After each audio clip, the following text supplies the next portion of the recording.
Hello and welcome to the Flicks Forum podcast, where each episode we go back and we look at a Netflix original film in the order of release. Today we have Netflix 127th film. It's the 2018 adventure drama Mowgli, Legend of the Jungle. It's directed by Andy Serkis. It stars Christian Bale, Cate Blanchett, Benedict Cumberbatch, Naomi Harris and Andy Serkis. I am Jesse and I'm your host here today. Excited, ready to check out this, I guess.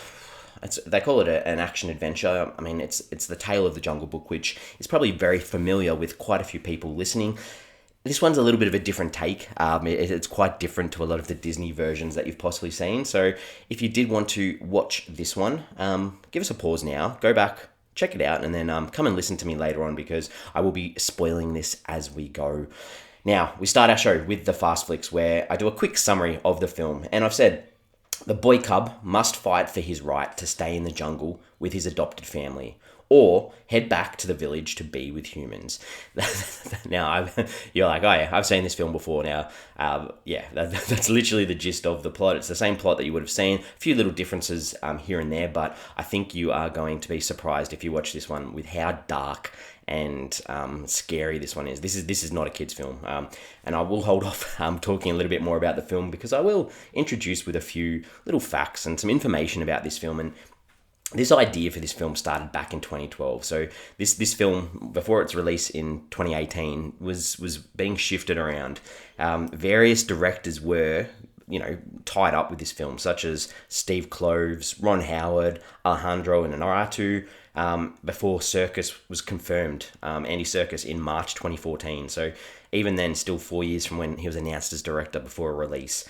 And it was filmed in 2015, and then a lot of pickups and a lot of special effects were done right up through till 2018 because this was originally scheduled to be released by Warner Brothers. The film was delayed numerous times to work on the visual effects, to work on, different bits and pieces because they wanted to create a space between Disney. And in April 2016, Disney put out their own Jungle Book adaptation, and it just sat there. It sat there for a couple of years, and Warner Brothers has gone, we are not going to release this theatrically. So that's where Netflix came on board, and they got the rights in July 2018.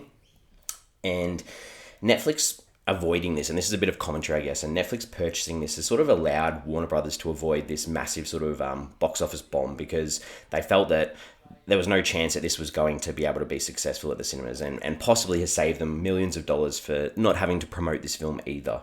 And I guess speaking of the move to Netflix, the director Andy Serkis, he said that he was really excited about Netflix for Mowgli because they avoid comparisons to the other movies or the other Disney movie as well. And it's a release for him not to have that pressure. He'd seen the 3D version of this film, so they did do a 3D version for a small theatrical release, and he thought it was exceptional and a real different view for the 2D version. He said that it gave a lot of really lush and great depth to the scenes, and there was some kind of theatrical component for that. What excited him the most, though, was the forward thinking at Netflix is how to present this and the message of the movie. They understand this is a darker telling that doesn't fit into a 4-quadrant slot. It's really not meant for young kids, though. I think it's possible that 10 or above can watch it. It was always meant to be PG-13, and this allows us to go deeper with darker themes, to be scary and frightening in moments. The violence between animals is not gratuitous, but it's definitely there. This way of going allows us to get the film out without compromise. So there's some comments there from the director Andy Serkis with a little background of the pickup by Netflix and being on Netflix. There's a few characters in this one that were made specifically for this movie. So Boot is this little albino wolf cub who's Mowgli's best friend, and this character John Lockwood, who's this English hunter, and he was actually named after the author of the Jungle Book, Kipling's father. And the original book did have a hunter, but it wasn't named Lockwood like it was in this one. So this was, and I guess the difference between, and there's going to be a lot of comparisons in this between the Disney 26 version and this one. And this one was shot on location quite a lot. Shot on location in South Africa in Durban, as well as taking use of the backlot, I guess, at the UK Warner Brothers studios in London as well. The one, and if you know about the Disney version, that was completely shot on a sound studio in LA, the whole film. So big differences, and I think that was trying to use that as a selling point for this one. The other interesting one is that King Louie. Most of you would know King Louie as one of the monkeys that is in all the Disney versions, and he is exclusive to Disney. He's a Disney character, so he was never in the original writings by Kipling, so does not appear in this one either. And I guess that to give a bit of context, the working title for this one was Jungle Book Origin. So they were setting it up as an origin story. Consensus time. So critics. Rotten Tomatoes, they had this at 52% on 105 reviews. So that is sitting on the rotten scale. The audience were very, very similar. They had it at 51%, and that was on over 1,000 reviews by the audience on Rotten Tomatoes. IMDb had it a little bit higher at 6.5 out of 10 on 56,800 or so ratings. That is huge compared to some of the films that we've covered recently. And again, on Letterboxd, nearly 25,000 people had gone out of their way to rate this one. And on Letterboxd, it sits on a 2.8, which is on the lower end of the scale. Below 3 is never a great look on Letterboxd. They released this in cinemas, so in Mumbai originally in November, the end of November 2018, and the same, it had a limited run in UK and cinemas across the USA before hitting Netflix worldwide on the 7th of December 2018. This was nominated for 7 awards, mainly for the animation and visual effects, nothing too complex there, and I think a trailer award, and a few things like that. So this is where I'll head into my early thoughts for this one. I mean, it's a movie that really, it should have been made for kids. It's The Jungle Book. This is a children's story, a coming-of-age story that kids can relate to. But this film definitely isn't for kids. It also gives me a bit of deja vu. I'm not too sure why we needed another Jungle Book film. Like, you know the story. So, like, this is serviceable, but like I said, it's not for kids. So I'm not too sure who would watch this film. Yes, that is where I'm heading with this one. And we're going to talk about some characters now, and these are the same characters that you would have known from any version of The Jungle Book that you may have read or seen on the screen before. And start with Mowgli, the main protagonist, the kid that everyone knows that gets abandoned and is brought up in the jungle by the animals. And I think the kid that played him did a really good job with what he had, because realistically, I just didn't believe this character. It just didn't feel, or I didn't feel his need to belong. Like the whole film is meant to be about his need to belong with either the humans or with the animals, and I didn't get that at all. And there were quite a lot of traumatic things for this kid to do, which again ties back into who is this film for, who's the audience, because realistically, I would not be wanting to let a kid watch some of the things that Mowgli goes through in this film. The next thing I'll talk, the wolf pack. So the wolf pack, this idea, Akira, they're meant to be his family, and I just didn't get that feeling at all. Most of the time, they were there stirring him up or creating tension for him or telling him how he didn't fit in, and it just didn't sit right. I wanted them to be that group that he could rely on and depend on, and that leads me into, I guess, Bagheera was meant to be his guiding light, and Baloo. These two characters that you've probably in your mind got visuals about what they look like based on seeing them before in other films, and they were the two creepiest characters in this film. Baloo was just super weird and aggressive, and it just didn't sit right with how I know these characters or how I've seen these characters represented. Even Bagheera, they gave him this backstory of being a human's pet, and it was thrown in so late in the film to try and explain his aggressiveness when we'd already had the whole film with him being off. And the special effects, I guess, have a little bit to do with this, because they use this motion capture and the facial features on animals just sometimes don't work. You need a little bit of, you don't need them to be so believable when it's such a fantasy type of film where you've got animals talking. So animals talking, human features just doesn't go right. And that leads me to the villain, Shere Khan, where he wasn't scary at all, really. I mean, they tried to have him as this villain who was just in the background the whole time with these creepy little shots, and I was more creeped out by Baloo and Bagheera.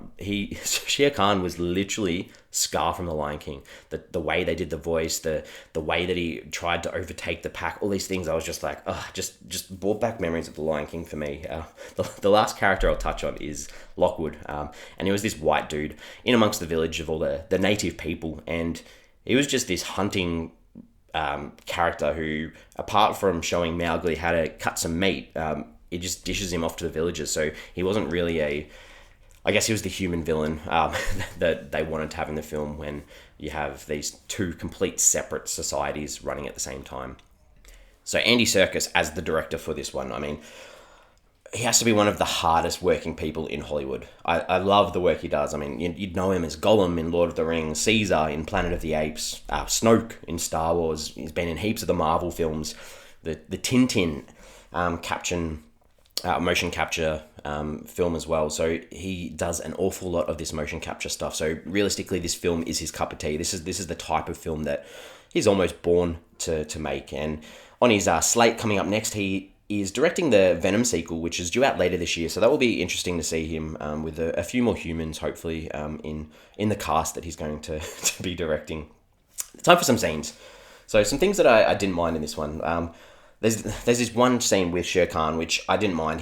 There's this Mowgli's under the water, and you can see Shere Khan drinking the water from above. And this was really done well because for me as an audience member, I couldn't quite work out if he was actually there or this was Mowgli's imagination, making him feel scared about this tiger that he's told is coming after him, that's chasing him and wants to get him. And that was one thing that I liked and I enjoyed. And unfortunately, the rest are things that I didn't necessarily like.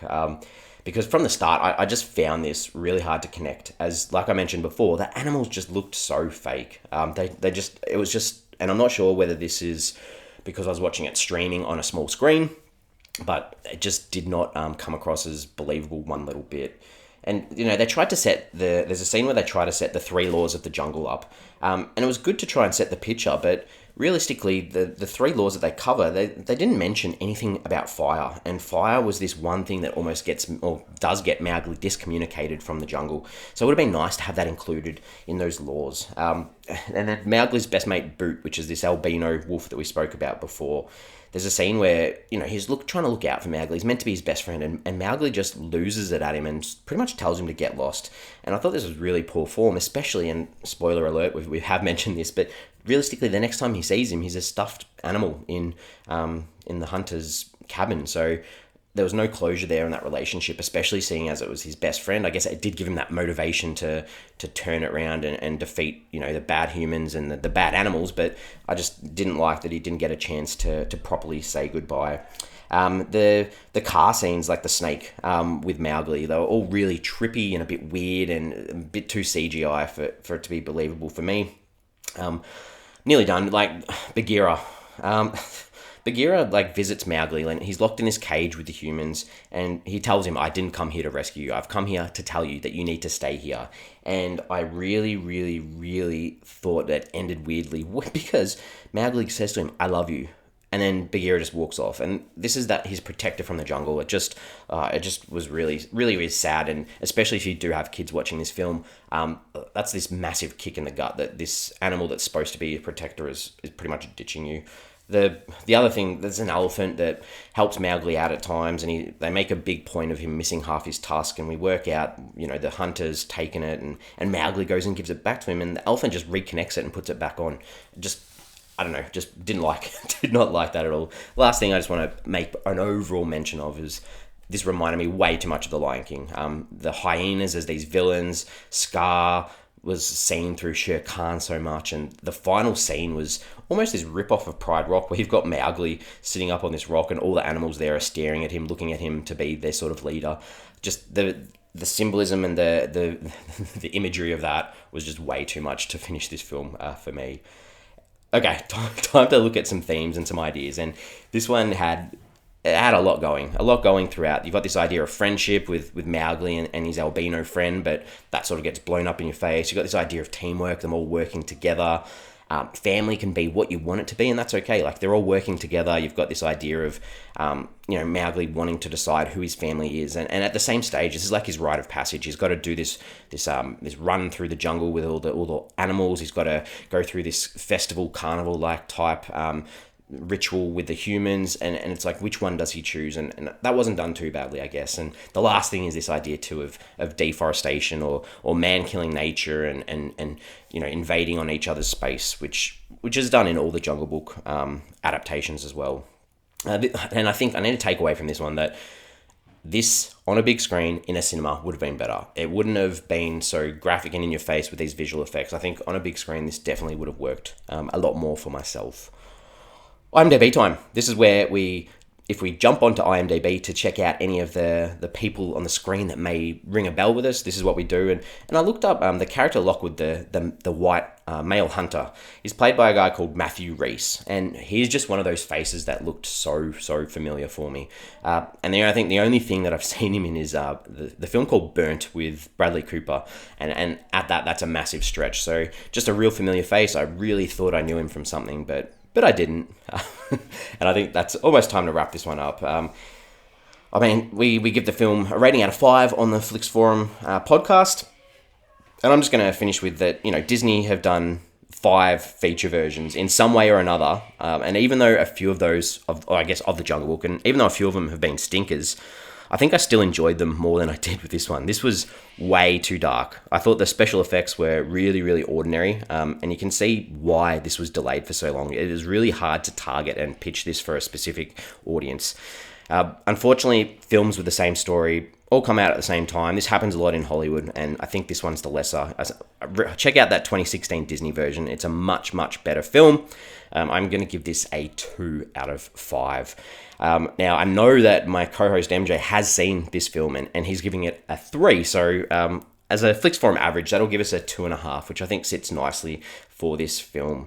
We're on social media. We have Facebook, we have Twitter, we have Instagram. We pop our episodes up, we pop posts up, and we pop a question up to see what you guys would think. And I want to know, what's the best Jungle Book adaptation that you've seen? Like, is it the Disney 60s animated version? Is it one of the live action ones that we've seen through the 90s? I mean, it could even be Tailspin, the Disney cartoon where you've got Baloo in that as a character as well. So, yeah, what's your favorite Jungle Book adaptation?